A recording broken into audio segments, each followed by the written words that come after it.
Buenos días a todos. Mi nombre es Enrique Meiriale. Junto con Jimena Doporto, somos los coordinadores de la Comunidad de Desarrollo y Desempeño de la Comisión de Talento de ADRA, muy largo el nombre. Les damos la bienvenida, gracias por participar en esta presentación, vale el término, que vamos a hacer, donde tenemos el honor, el orgullo, la satisfacción de que Hugo Ojeda pueda presentar su libro y lo tenemos como primicia. Ya sabemos que en septiembre va a aparecer en las librerías. El editor ya se comprometió, así que nosotros hemos tenido la posibilidad de acceder a la versión, la primera versión, que es casi igual a la que va a salir, eh, para poder llevar adelante esta presentación para ADRA, ¿no es cierto? Eh, Quiero mencionar, de alguna manera, digamos que acá estamos participando como presentadores, todo el equipo de desarrollo y desempeño, que los quiero nombrar rápidamente, que por supuesto, como decía, está Jimena Doporto, está María Laura Pierotti, está Solange Ripoll, Yamila Sati, Analía Fierro, Amparo Barbosa, Verónica Regueiro, Rocío Alvarenga y quienes les habla, ¿sí? Bien, el esquema de esta presentación, o cómo lo vamos a hacer, es, primero, bueno, vamos a comentar algo de la biografía de Hugo, que por supuesto la hemos resumido porque es muy larga y con cosas muy importantes, pero hicimos un breve resumen. Eh, Después vamos a comentar un poquito sobre los propósitos del libro, ¿eh?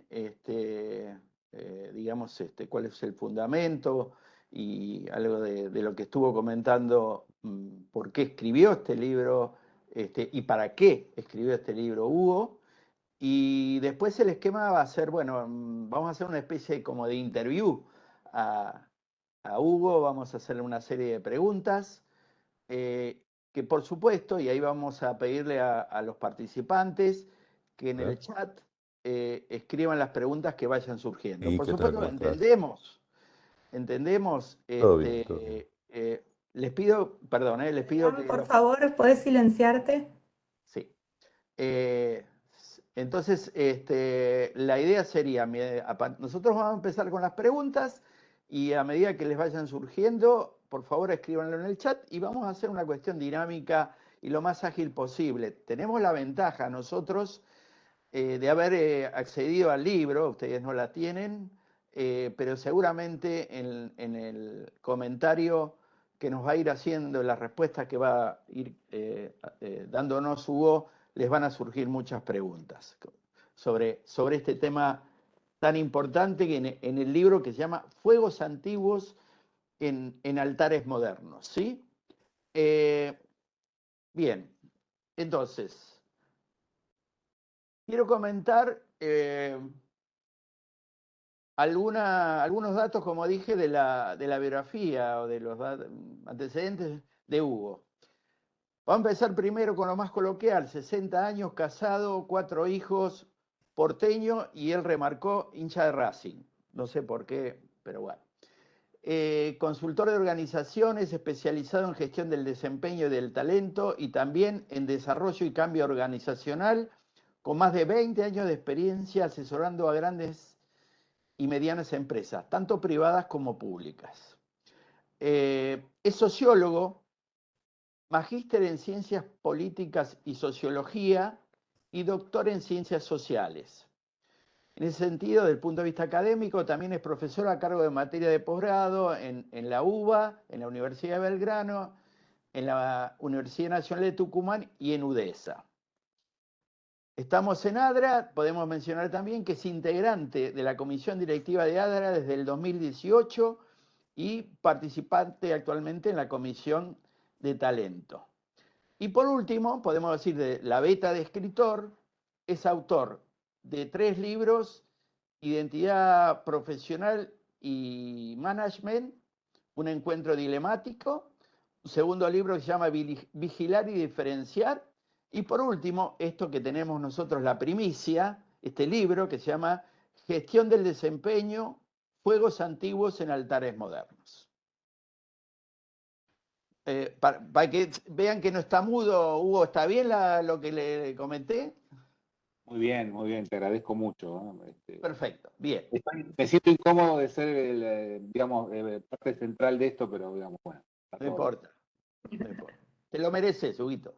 Bueno, ahora vamos a hablar un poquito de los propósitos y demás del libro, antes de Bueno, empezar con las preguntas. un pequeño resumen del propósito del libro es que trata de acercar como dos mundos que a veces parecen estar separados, ¿no? Que es un poco el de la práctica gerencial, el mundo conceptual y de la investigación. Lo que busca el libro es dar respuestas un poco conceptuales, pero también bajadas a la práctica. Creo que lo que es el agregado de valor es de que trata de acercar conceptos complejos que muchas veces les cuesta leer a los managers o a la gente de recursos humanos, para que sean entendibles, y además da ciertas recomendaciones de cómo poder aplicar esos conceptos y cuáles son los mejores conceptos en función también de la cultura y de la organización en la que cada uno está inserto, ¿no? Entonces, en ese sentido da gran amplitud en todo el aspecto académico, de investigación y también de la práctica. Así que ahí, Sol, por ahí podemos empezar con las preguntas. Sí, buenos días a todos. Hugo, cuando empezamos a ver tu libro, nosotros tuvimos la ventaja de recibir la primicia. Lo primero que llama la atención es el título, esto de Fuegos antiguos en altares modernos. O sea, pensando uno, estábamos hablando del proceso de desempeño, ¿qué tiene que ver este título? Es como que nada, lo primero que nos surge es esta pregunta: ¿por qué el título? ¿A qué hace referencia? Bueno, gracias, Solange. Bueno, y un gran saludo a todos. Gracias por estar aquí en esta mañana, esta reunión, ¿sí? Bueno, la frase tiene su historia, ¿sí? Y tiene que ver con mi prehistoria, la frase Juegos antiguos en altares modernos. Mi prehistoria, antes de estudiar sociología no fue mi primera carrera universitaria, en realidad tuve una anterior, que es prácticamente desconocida por la mayoría, que es, yo hice 5 años de teología.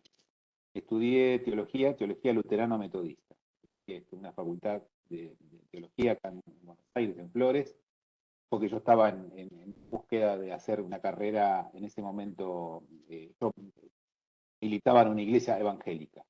Entonces hice toda la carrera de teología 5 años, digamos, profesores alemanes y europeos y algunos americanos de la teología luterana, metodista, etc. Pero mi historial de militancia parroquial es de una iglesia evangélica clásica latinoamericana, y era muy común la frase, no la frase así tan acuñada, ¿no? Como Fuegos antiguos en altares modernos, pero da la idea de, digamos, viejos modelos digamos, de relación religiosa y modelos tradicionales aplicados en púlpitos o contextos más contemporáneos o modernos. Por eso la idea de fuegos antiguos en altares modernos. Yo me acordé de esa frase cuando pensaba en la gestión de desempeño, y lo que veo en la gestión de desempeño en general y en otras gestiones dentro de lo que sería el entorno managerial, veo eso: aplicaciones de viejas formas de concepción, esas formas de concepción dentro del management de la década del 10, 20, 30, 40, 50 del siglo XX, recicladas, refritadas, relanzadas en las épocas modernas, con un nuevo contexto. A eso denomino yo juegos antiguos, juegos del pasado, reciclados en los altares modernos, los altares de la modernidad, digitales, si se quiere de alguna forma también. Bueno, eso es lo que yo quería explicar en cuanto al uso de gestión de desempeño de juegos antiguos en altares modernos. El libro es todo un diálogo entre cómo se fueron gestando desde los orígenes de la historia del management, el pensamiento sobre gestión de desempeño, y cómo se ven hoy nuevas configuraciones que en realidad tienen intrínsecamente instaladas dentro de ellas cosas que fueron configuradas, conformadas y pensadas en muchos casos 70 u 80 años atrás. Ok, y Hugo, en este sentido, hoy en día se habla mucho más, o al menos la gestión de recursos humanos está pensando mucho en la pospandemia, cómo salimos de esto, las nuevas modalidades, etcétera. ¿Por qué hablar de desempeño en este momento? Bueno, está bueno, ¿no? El desempeño, la gestión de desempeño fue una de las más puestas en cuestión como consecuencia de la pandemia y por supuesto en esta época de pospandemia. Hay una gran cantidad de autores que en la época pandémica o el post-COVID han reflexionado sobre la gestión de desempeño. Kevin Murphy, por ejemplo, uno de los que más he seguido a lo largo de mi libro en cuanto a sus contribuciones, uno de los autores más prolíficos en materia de gestión de desempeño, junto con Janet Cleveland, han escrito en el año 95 unos textos liminares en materia de gestión de desempeño. Y luego, post-COVID, Kevin Murphy sigue produciendo grandes textos. Tengo aquí justo en mi mano un libro de posiblemente una de las principales especialistas en el tema, que es Elaine Pulakos, y el capítulo final de este libro del año 2020, ya en la época propiamente COVID, en el 2020 el libro habla sobre el presente y el futuro de la performance management, escrito por Kevin Murphy. Y luego una de las cosas que dice es que como consecuencia de todo el tema de la relación remota entre trabajador y empleador, proveniente de esta experiencia pandémica, digamos, se van a reconfigurar las formas de gestión de desempeño. No es lo mismo gestionar, la gestión de desempeño clásica suponía la observación del empleado, ¿sí? La observación y el juicio de valor, está la discusión típica como consecuencia del entendimiento de cómo uno se hace un juicio de valor acerca del desempeño del colaborador. Esto cambia cuando ya no es observable la cosa. Y entonces Kevin Murphy señala que el futuro, ¿sí?, trae aparejado cuestionamientos y reformulaciones necesarias de la gestión de desempeño. Primero por el tema remoto, ¿sí?, por la no observación, por la necesidad de reformular a qué llamamos desempeño y a qué llamamos observación del desempeño, por supuesto con un fuerte revival de lo que tiene que ver con indicadores, ¿tá? Porque digamos, la revolución del dato está asociado con esto. Si yo no puedo observar a un individuo, necesito datos. ¿Sí? Los datos me dan mayor objetividad. Todo este tema de objetividad que, siguiendo con la línea de los juegos antiguos en altares modernos, ya lo traía Douglas MacGregor a fines de los 50. Y él hablaba que la mejor forma de gestionar el desempeño es con datos objetivos. Y vuelvo acá. Una de las cosas que dice Kevin Murphy también asociado con esto, en este último capítulo del libro que publicó Elaine Pulakos con Mariangela Batista, año 2020, Kevin Murphy dice, bueno, y otra cosa que se viene, que va a reconfigurar la gestión de desempeño, es la eliminación del jefe. Nosotros estamos viendo con las formas, las nuevas formas de organización, en donde se eliminan sistemas jerárquicos, ¿sí? Y esto más allá de el viejo señalamiento que los autores del famoso libro sobre reingeniería, Hammer y Ciampi, decían de quítale la burocracia a una organización y se cae porque le quitas la columna vertebral, en realidad. Lo que señala Kevin Murphy al respecto es, se viene una época en donde va a faltar el jefe, entonces la reconfiguración de los sistemas de gestión de desempeño van a estar no necesariamente en la observación de un solo actor, posiblemente de muchos, ¿sí?, y posiblemente con una fuerte presencia de indicadores duros, puros y duros, que hablen de la performance, y preguntándose también, ahí para cerrar la respuesta, si realmente hay que pensar en performance solamente de los individuos, ¿sí? O sea, performance a nivel individual, o sea, como si el nivel de análisis tuviera que ser exclusivamente individual, que es la clásica y típica de la evaluación de desempeño.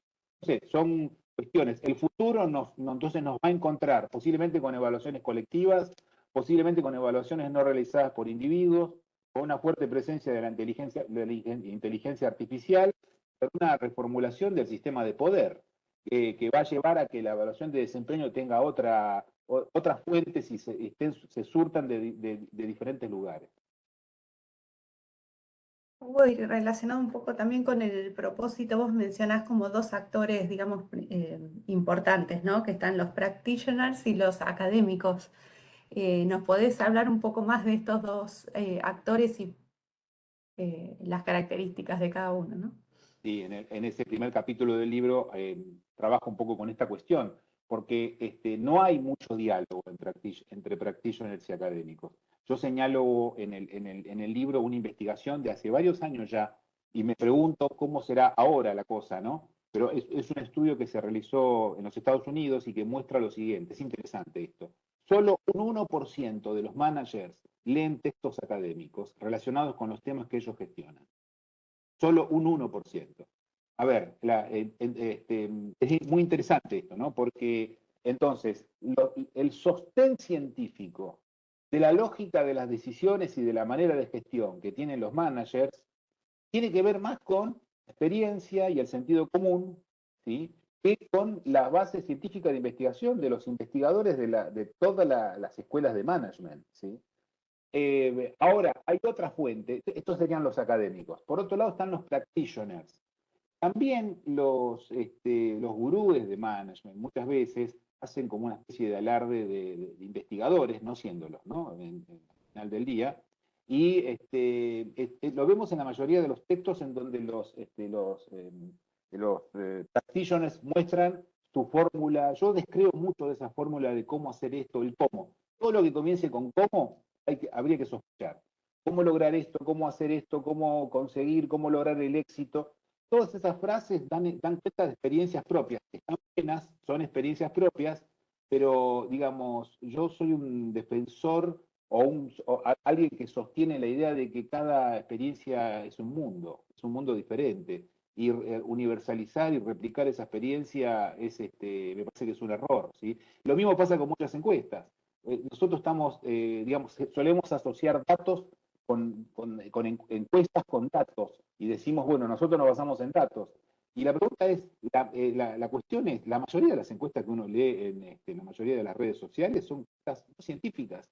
No tienen un razonable muestreo estadístico, no podés generalizar, no podés hacer afirmaciones. Nos pasa a nosotros cuando vemos Twitter y vemos cuando hacen encuestas acerca de por quién va a votar usted o a quién va a votar, etcétera. Nosotros miramos esos datos y decimos, no, obviamente es una encuesta sesgada. Esos sesgos están presentes en la mayoría de las pretendidas investigaciones.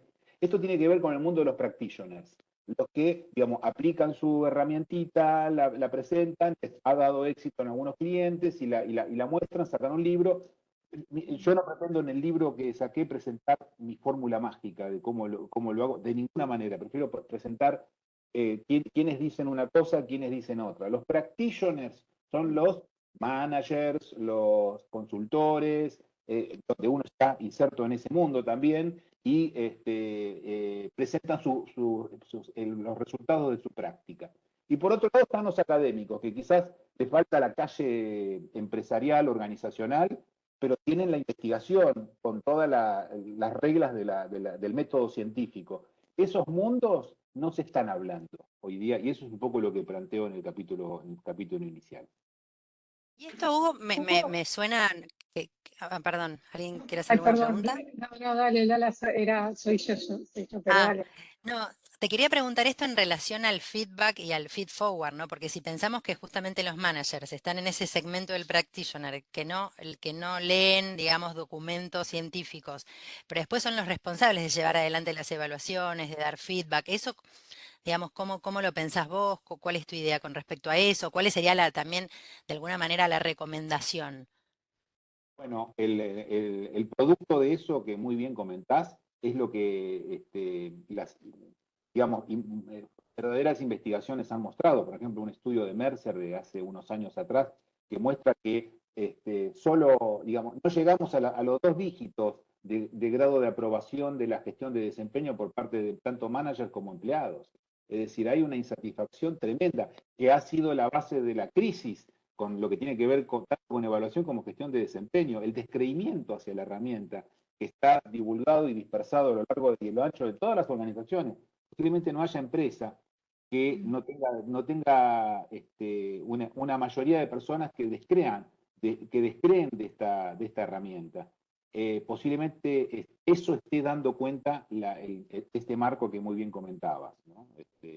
Acerca de pensar de que se pueden replicar acríticamente. Yo me acuerdo en la década de los 90, 80, yo aprendí mis primeras prácticas en temas corporativos fue en los 80, trabajando en una multinacional.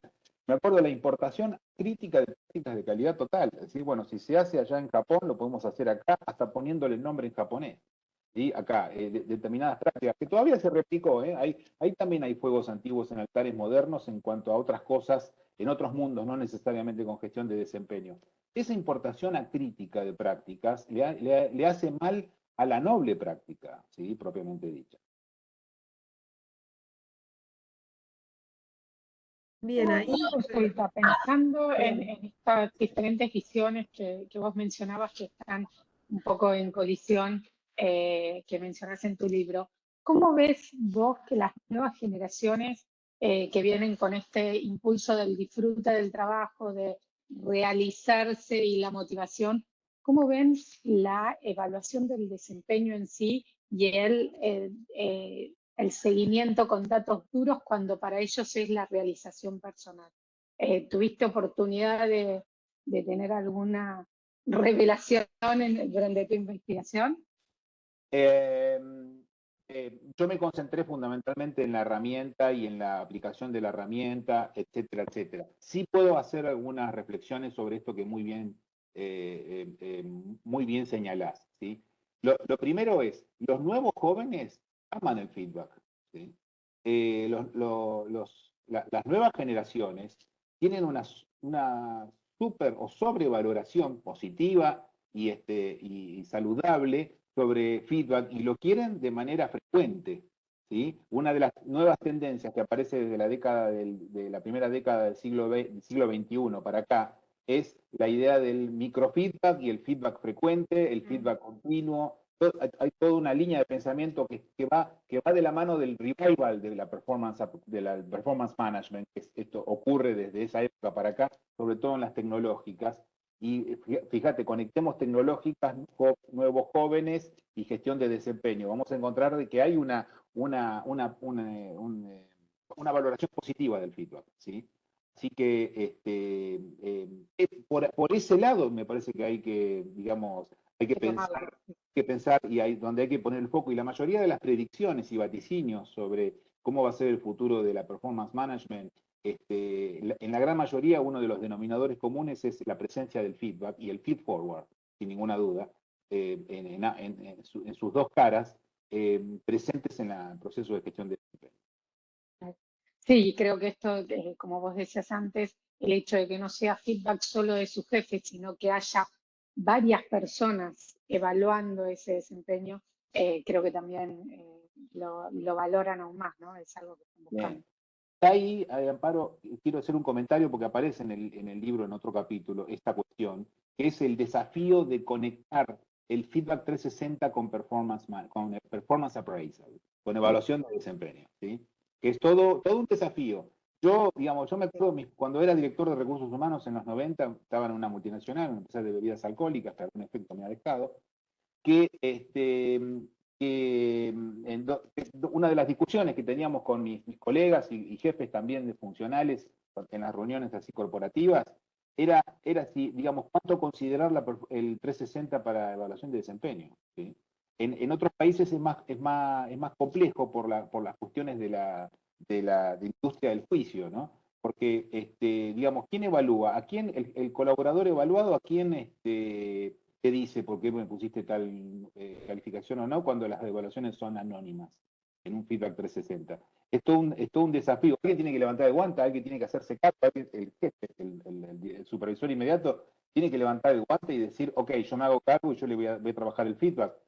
Muchas compañías, incluso en Argentina, tienen el uso del feedback 360 como algo así como una especie de mecanismo no vinculante informativo para que el evaluador pueda utilizar eso. Pero conectar de manera directa Feedback 360 de un sistema multi-rater con el sistema de evaluación de desempeño con implicancias administrativas, para peor, ¿no? Eso tiene sus bemoles. Eso un poco lo comento yo en un capítulo del libro. Ahí, perdón, ahí Hugo, te pregunto ahí hablando un poco del tema del rating, ¿no? ¿Cuál sería la tendencia actual de las empresas a evaluar con rating o sin rating? Y de paso te hago otra pregunta. También ahora, digamos, haciendo digamos, un poco lo que vos decías del título del libro, de que se está tratando de aplicar cosas que fueron exitosas en el pasado a un futuro que está completamente cambiante, ¿cómo, cómo se encajan o se alinean los objetivos y si ahí has tenido experiencia en aplicar metodologías ágiles en términos de evaluación de desempeño? Bueno, a ver, hay varios Y aristas de tu pregunta. te tiré varias. Sí, varias aristas de tu pregunta. A ver, primera cuestión. Digamos, respecto a la aplicación de juegos antiguos en altares modernos, te voy a comentar un ejemplo, no me acuerdo, me lo acuerdo como si fuera hoy, esto fue de los 90. Yo cuando estudié sociología, en los inicios, me acuerdo que estudié el Taylorismo, ¿sí? El Taylorismo, quien estudió algo asociado con comportamiento organizacional se acuerda de Frederick Taylor, ¿sí? Frederick Taylor, digamos, ingeniero, una acería del este de Estados Unidos, implementó una nueva herramienta que fue perseguido fuertemente, obviamente, por los movimientos gremiales, fue el enemigo público número uno. Ahora, generó un crecimiento del 50% de la productividad en 20, 30 años, los primeros 20 años del siglo XX. Ahora, una cosa sí es importante. Yo me acuerdo de una investigadora francesa, década del 90, que mirando los círculos de calidad y los movimientos asociados con el énfasis en los indicadores y la medición de indicadores en las gestiones, en la determinación, en la gestión organizacional, se preguntaba, ¿Taylor ha muerto? Se hacía la pregunta, me acuerdo como si fuera hoy ese paper, donde ella decía, no murió Taylor.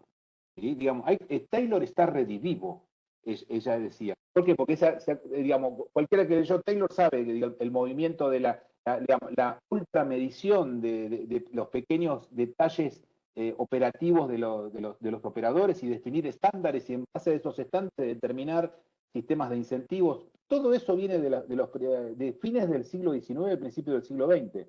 Y entonces, Anne Breton es el apellido de la investigadora francesa, que dice, ¿ha muerto Taylor? No, me parece que no. Bueno, lo que está detrás de eso son juegos antiguos en altares modernos.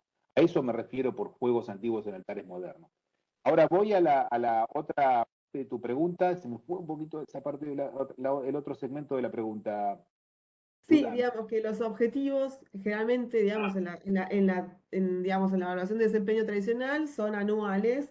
Sí. Hoy ya hay tendencia de que obviamente se van revisando semestral o hasta trimestralmente. Bueno, Claro, ¿y tu sí. experiencia digamos, de lo que has leído y lo que vos ves hoy a futuro, cuál va a ser la tendencia, digamos, Sí. con el tema de revisión de objetivos, que justamente al ser un futuro tan cambiante, los objetivos van cambiando no año tras año, sino que puede llegar a ser mes a mes incluso, ¿no? Bueno, hay digamos, como todo en la vida, ¿no? Hay una especie de atomización en un montón de aspectos sociales, y en el mundo de los objetivos está pasando esta reducción del alcance temporal de la gestión de los objetivos. Lo vemos con los OKRs, ¿sí? Digamos, los orígenes de los OKRs a principios de este siglo están asociados a esquemas temporales que reducían con respecto a lo que se pensaba tradicionalmente con la famosa técnica del MBO, acuñada por Peter Drucker en la década del 50. Esos sistemas OKRs, o sea, objetivos pensados en más periodos de tiempo, dan cuenta, y déjame analizarlo desde la sociología, o desde una mirada pretendidamente sociológica, y digo, es un énfasis, es una tendencia a un énfasis más cortoplacista en la manera de gestionar. Posiblemente se dé de bruces con la aspiración de ejecutivos que piensen más a largo plazo. Eso está ocurriendo todo lo contrario. Hay un mayor énfasis en lo táctico y en lo microtáctico, que está llevando exactamente a herramientas que tengan en cuenta periodos temporales mucho más cortos, ¿sí? ¿Está mal o bien? No, de ninguna manera. Es lo que se da y si sirve para las organizaciones, genial. Siempre hay que pensar eso. Yo me acuerdo de un autor que lo dijo. Si en el día de mañana el taylorismo vuelve a generar retorno sobre la inversión, adelante con el taylorismo. Lo que quiero decir es, lo que genere retorno a las organizaciones en cuanto a las prácticas gerenciales, van a haber formas de reciclaje de similares prácticas. Hoy día hay el quarter, está siendo casi como un periodo mágico, ¿sí? Ya sea para procesos de paradas técnicas o programadas, lo que se llaman check-in en muchas organizaciones, o checkpoints, para revisar performance, ya sea a nivel cualitativo y cuantitativo por vía de los OKR. Fíjense que coinciden, ¿no? El trimestre de los OKRs en la propuesta de los especialistas en OKRs con el check-in de performance management en la mayoría de las empresas tecnológicas. Esa coincidencia posiblemente no sea casual y esté asociada justamente en definir periodos de tiempo mucho más cortos, ¿sí? Esos periodos de tiempo mucho más cortos, si cierra, adelante, y me ha tocado a mí trabajar en varias empresas en lo que tiene que ver con la implementación de esto. Pues era otra de tus preguntas, ¿sí? En la implementación de estos esquemas más, más breves o más de periodo de tiempo más cortos en lo que tiene que ver con gestión de objetivos, etc.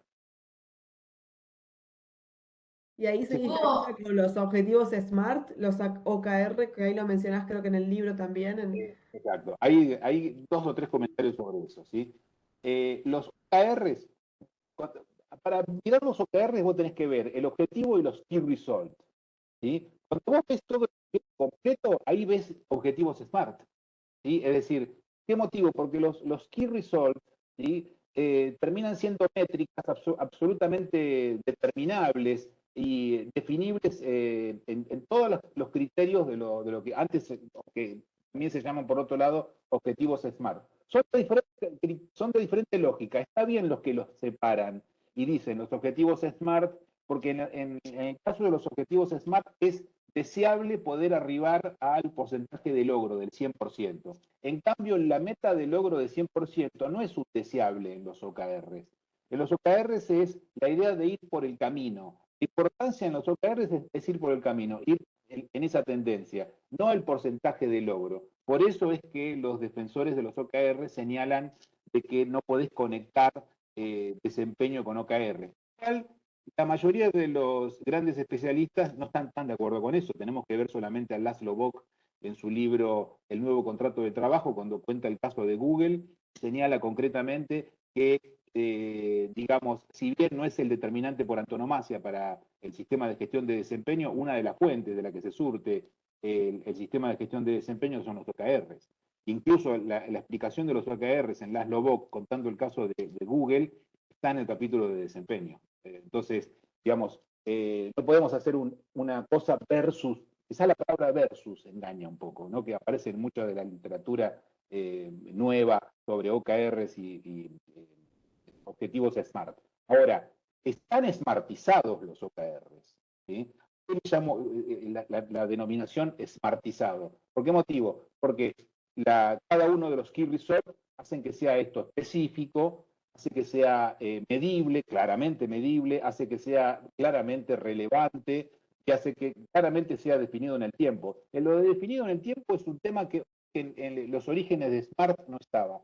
La T de Smart en la versión original no tenía nada que ver con tiempo, ¿sí? Es otro tema. Hay que ver un poquito la historia de los objetivos SMART para ver qué hay detrás, ¿no? Hay 2 historias de los orígenes de los SMART, uno que es de la década del 80 y otro de la década del 60, ¿no? Hay 2 orígenes explicados, también en el libro están señalados. Gracias. No sé si ayuda la respuesta a tu pregunta. Sí, clarísimo, clarísimo, gracias. Hay una pregunta en el chat, ¿no, Vero? Sí, Hugo, te iba a traer que habían algunas preguntas en el chat y con esto invitamos también a quien quiera dejar preguntas, así las vamos leyendo. La primera es de Alejandro, que pregunta, ¿qué opinión te merece la propuesta conceptual de Elliot Jaques? Sencilla. Sí. Tengo a ver, un poco te agradezco, Alejandro, la pregunta, ¿sí? Porque, digamos, seguramente porque Alejandro me conoce. En mi anterior libro, Vigilar y Diferenciar, yo tomé un poco distancia de algunas de las propuestas de Elliot Chats y sus seguidores a posteriori en cuanto a la mirada, y me detengo en el tema de la evaluación de potencial, ¿sí?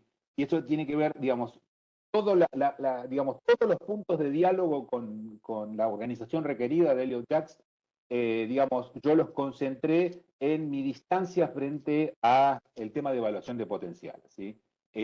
No en otros aspectos asociados, por ejemplo, con objetivos y otras hierbas, ¿sí? Así que yo tengo una opinión, Alejandro, sobre el tema de la organización requerida y la mirada de Elliot Jaques, partir de mi distancia frente a la metodología de evaluación de potencial de Elliot Jaques y su forma de abordaje. Es todo, no, digamos, no quiero meter en el tema de gestión de desempeño, aunque el tema de gestión de desempeño en el modelo de potencial actual habla mucho de eso, ¿no? Pero, digamos, tengo una distancia, no quiero, yo sé que hay muchos defensores de esto y no quiero hacer de esto una especie de grieta, ¿no? Pero sí, hay una distancia, hay un punto de diferencia, lo marqué en mi anterior libro, ¿no?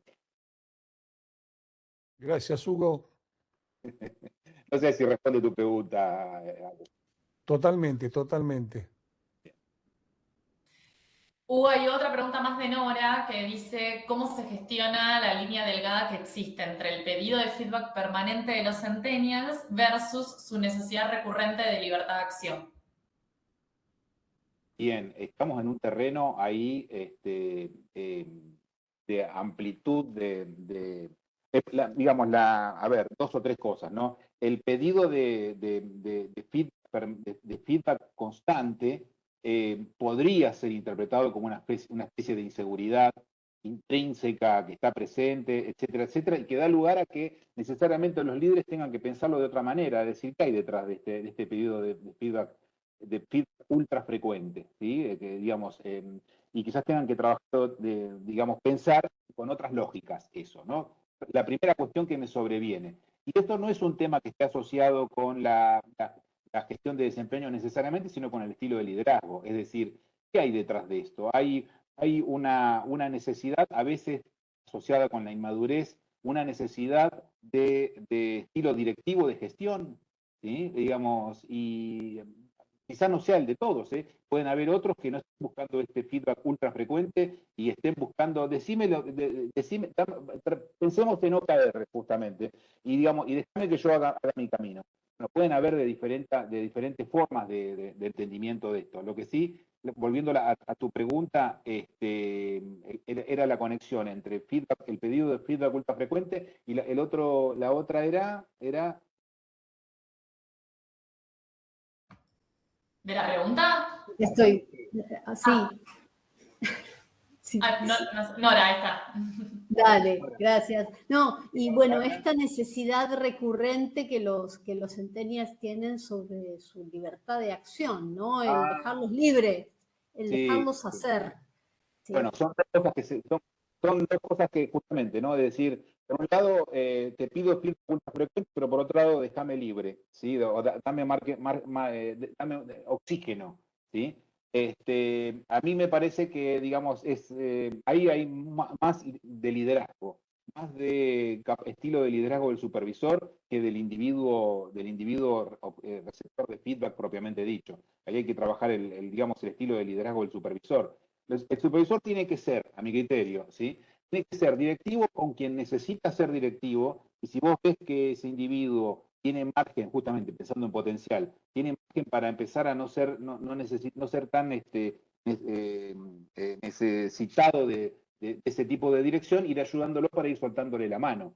Pero eso, más que gestión de desempeño, es, si se quiere, el lado más de liderazgo de gestión de desempeño, no tanto del proceso propiamente dicho de performance management como lo tratamos en el libro, pero efectivamente ese estilo de liderazgo. Yo veo esto más conectado con el liderazgo, ¿sí? Esa cuestión. Hola Hugo, ¿cómo estás? Hola. Tengo una pregunta, ¿cómo estás? Un gusto. En una parte del libro mencionás la crisis de la gestión de desempeño. Sí. ¿A qué te referís con esto? ¿Qué abordaje le das? Bueno, la crisis de gestión de desempeño tiene su historia larga, ¿sí? La crisis tiene que ver con el cuestionamiento a la práctica de evaluación. Vamos a poner primero evaluación de desempeño. Cuestionado tremendamente, no solamente desde el siglo XXI, sino desde mucho antes. A ver, yo cuento en el libro que a fines de los 50 Douglas MacGregor ya comentaba los problemas que tenían los managers para hacer evaluación de desempeño. Acuérdense de Douglas MacGregor, el padre de la teoría X, teoría Y. Fines años 59 ya hablaba de la crisis, o sea, de cuestiones problemáticas de la evaluación de desempeño. Perdón, década del 20, del siglo XX, ya hay autores que comentan los problemas del efecto halo en la evaluación digamos, de la performance de los individuos en el ámbito de trabajo. Década del 20. Bueno, entonces, claro, eso fue acumulándose. Llegamos al siglo XXI y hace eclosión. Acuérdense los primeros libros. Yo me acuerdo de 2000 y pico, yo 2001, 2002, 2003, yo soy un consumidor, comprador compulsivo de libros. Me acuerdo de un libro, un libro muy interesante acerca que predecía la muerte de la evaluación de desempeño, ¿sí? Si deben anularse o deben eliminarse las evaluaciones de desempeño. Y así comenzaron a aparecer en esos primeros años de este siglo una enorme cantidad de literatura cuestionando las evaluaciones. Yo me acuerdo, en década del 90 era director de recursos humanos y hablaba con mis colegas de otros países acerca de lo horrible de la práctica de evaluación de desempeño.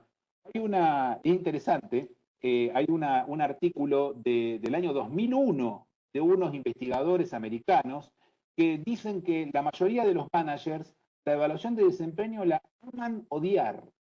¿Sí? Parece la canción de Erasure, ¿no? Acerca de amo odiarte. Bueno, este paper señala, yo lo cito en el libro también, lo de, digamos, es una de las, hace como si fuera una especie de punching ball que tenemos, es decir, digamos, disfrutamos pegarle a la evaluación de desempeño. Eso pasaba en los 90, principios del siglo XXI, y comenzó a haber una corriente de pensamiento, sobre todo en el mundo.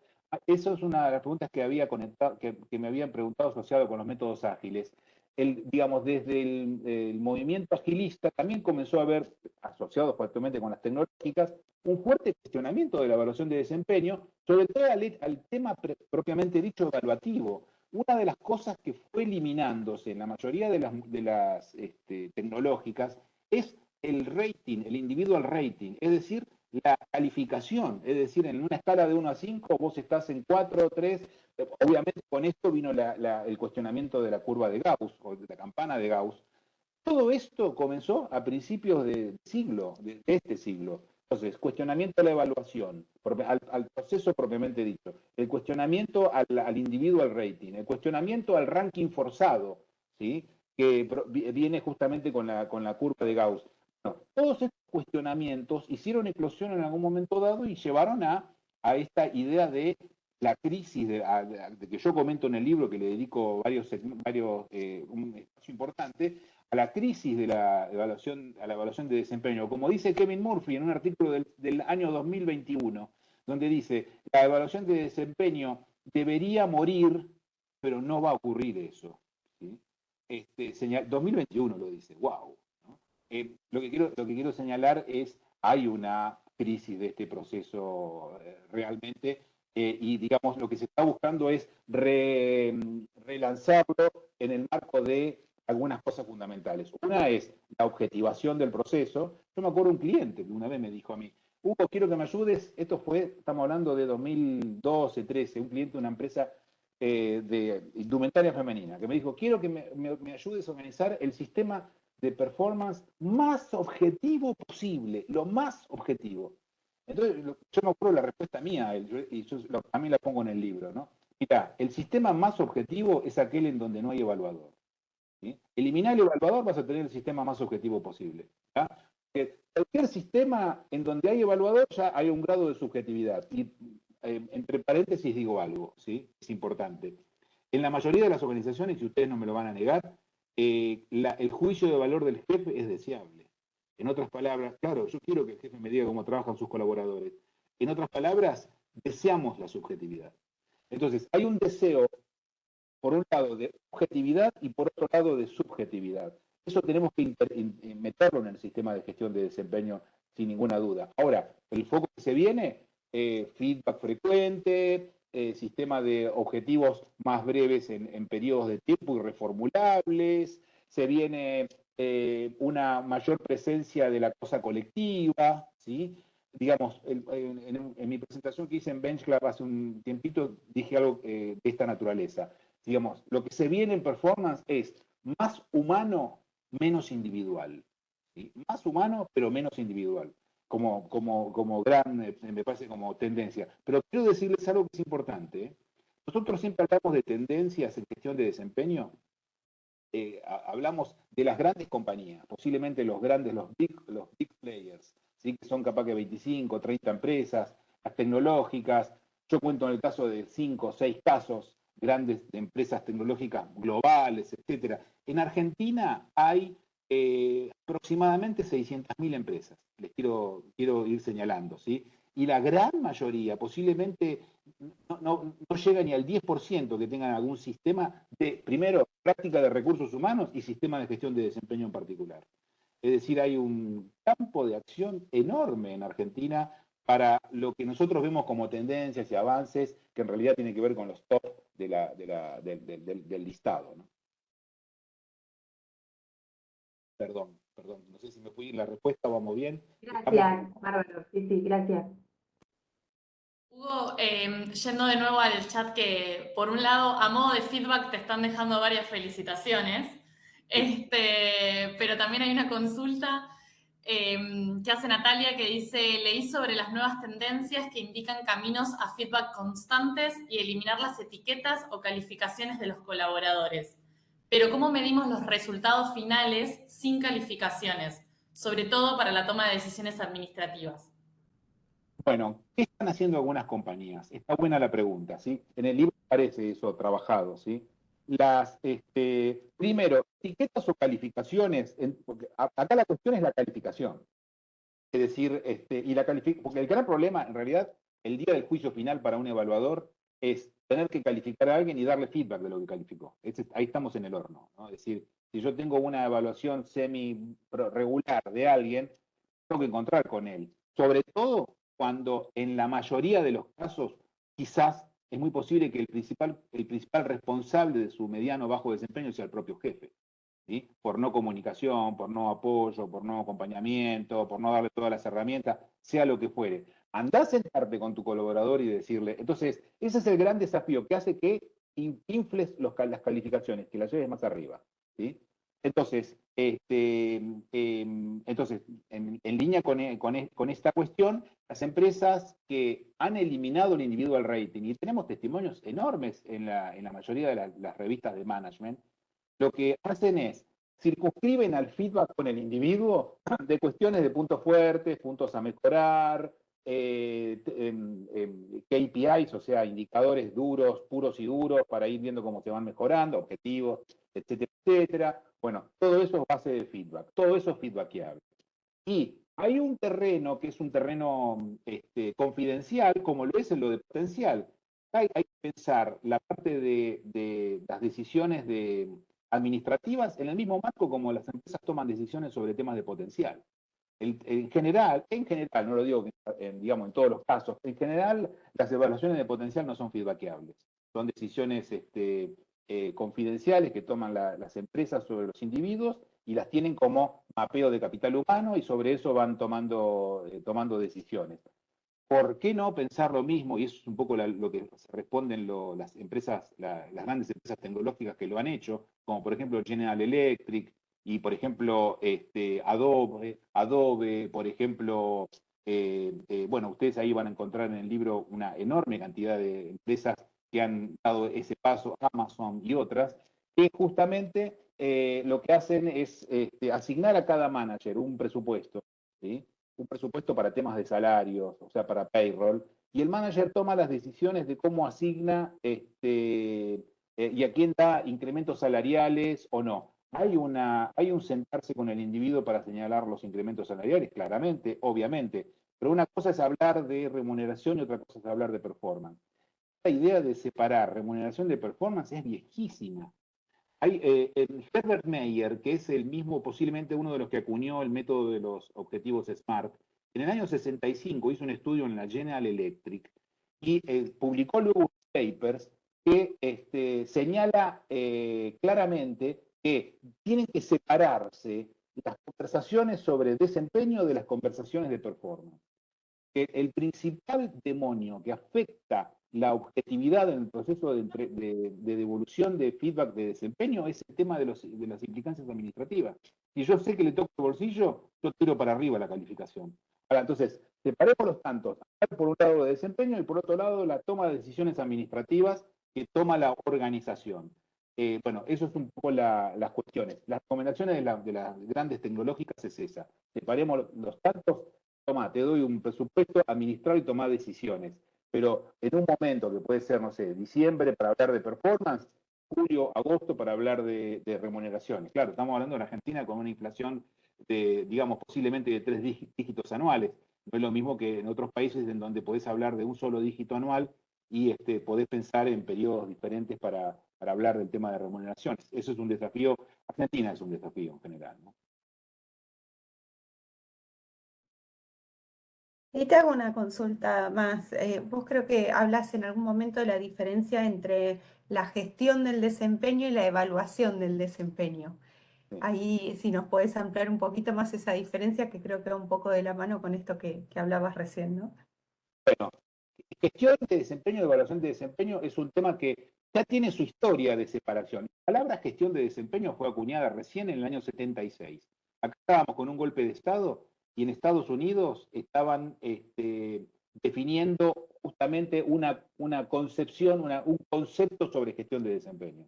Lo hizo justamente Michael Beer. Beer es famoso por su literatura fundamental, está asociada con gestión de cambio, pero Michael Beer, en un artículo que publicó en la Harvard en el año 76, sacó justamente, fue el primero que usó la palabra performance management, fue el primero. Ahí siempre se hablaba de evaluación de desempeño. Y comenzó ahí toda la tendencia de separar, de hablar de gestión de desempeño como proceso, todo el circuito que va desde la definición de expectativas hasta el sistema de consecuencias, todo un circuito de hitos o etapas, y a todo ese paquete se le llama gestión de desempeño. Y uno de los hitos dentro de ese proceso es la evaluación propiamente dicha, ¿sí? Yo lo marco en el libro. Quiero separar evaluación de calificación también, que son dos cosas distintas. Porque vos cuando definís, depende de cada sistema, cuando vos definís una calificación, las empresas que utilizan calificación individual, el momento que vos calificás es diferente al momento que vos observás, que es diferente al momento que vos evaluás. ¿Ya? Uno observa todos los días, diariamente, y diariamente se va haciendo un juicio de valor. Y con esta periodicidad que puede ser trimestral, uno va haciendo como, digamos, mini corolarios de lo que pasó en periodos de tiempo, ¿sí? Y al final del camino, en un momento dado, califica uno. No está calificando, uno no va por esta vida calificando, ¿sí? Pero, digamos, uno de los problemas que hay es cuando vos no tenés sistemas intermedios de feedback o de paradas programadas, check-ins, etcétera, etcétera, se da el caso de que uno es muy lejos entre los acontecimientos nodales de performance y la calificación. Termina siendo la calificación un conjunto de sesgos que están presentes en el evaluador al momento de cargar esa calificación. Sesgos de los acontecimientos recientes, sesgos de estereotipos, sesgos de juicios previos, o uno de los sesgos que a mí me parece uno de los más complicados, que es el de la experiencia, ¿no? De la trayectoria. Cuando uno conoce a un individuo durante 15 años y uno está evaluando en la calificación los 15 años y no el periodo concreto que tendría que estar evaluando, ¿no? Hugo, si bien lo fuiste mencionando en distintas oportunidades como para tratar de sintetizar, ¿no?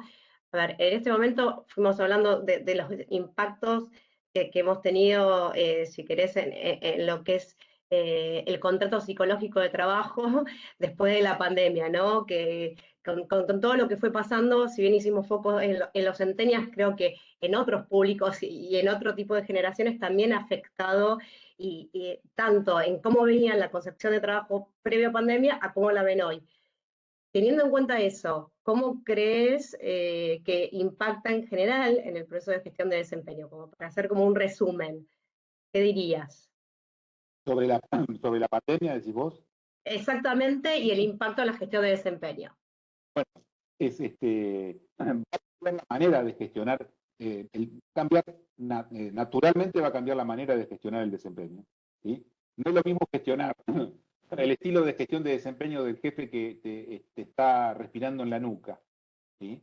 Que está observando y que, digamos, tiende a tener un esquema de micromanagement, ¿sí? en la manera de operar con vos, a un esquema en donde necesariamente la palabra confianza, ¿sí? Tener que estar presente, y la palabra confianza es una de las palabras claves del futuro de gestión de desempeño, aviso, ¿sí?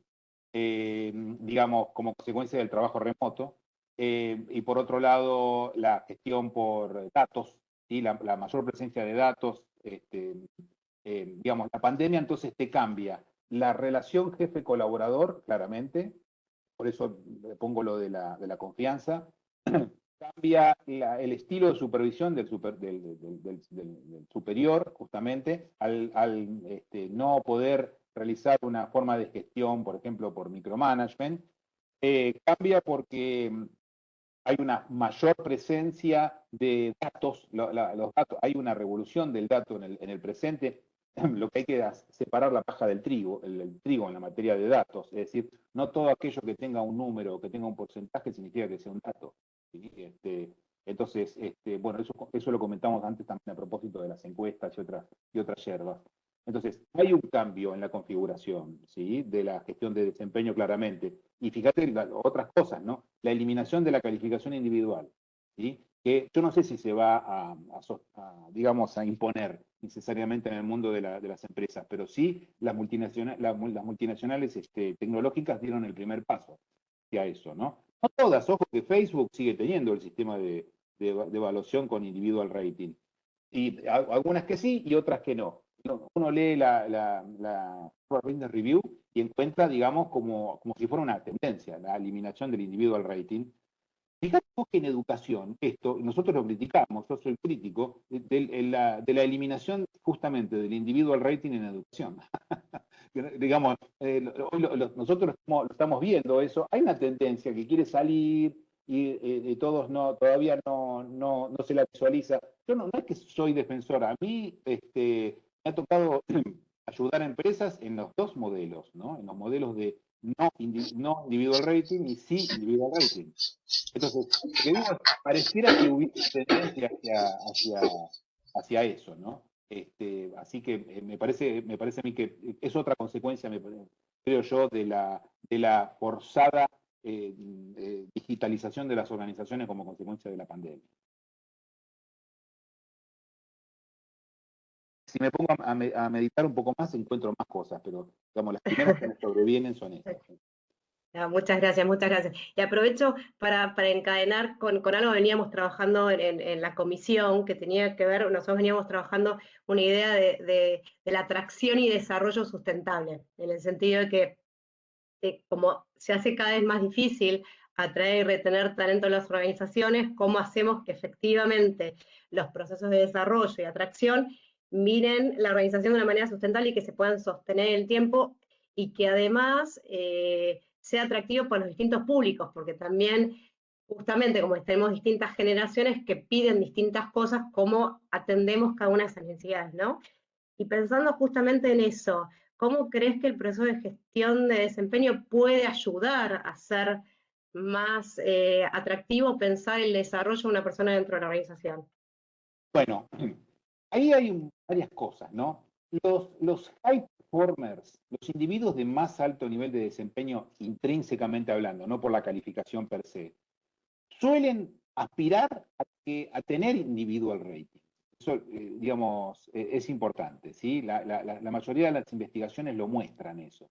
Es decir, el individuo que, digamos, que tiene con qué, quiere que se visualice esa calificación. ¿Sí? Ojo al piojo ahí, es un tema importante. Quiere estar en el cuadro de honor. Primer elemento. Segundo elemento de reflexión que quiero hacer sobre Solange, lo que vos comentabas, es lo siguiente. Yo siempre diferencié entre retención y cautividad. ¿Sí? Digamos, una persona que está cautiva en una empresa es aquella que quisiera salir y no puede porque no hay otra alternativa mejor. ¿Sí? Lo tenés adentro y los indicadores, fíjate cómo te engaña el indicador ahí, ¿no? Es decir, lo tenés en las tasas de rotación que te dicen una cosa que no es exactamente la correspondiente. Digamos, es como una especie, yo me acuerdo, esa frase acerca de la fortaleza rodeada de enemigos y los que están adentro quieren salir y los que están afuera quieren entrar, ¿no?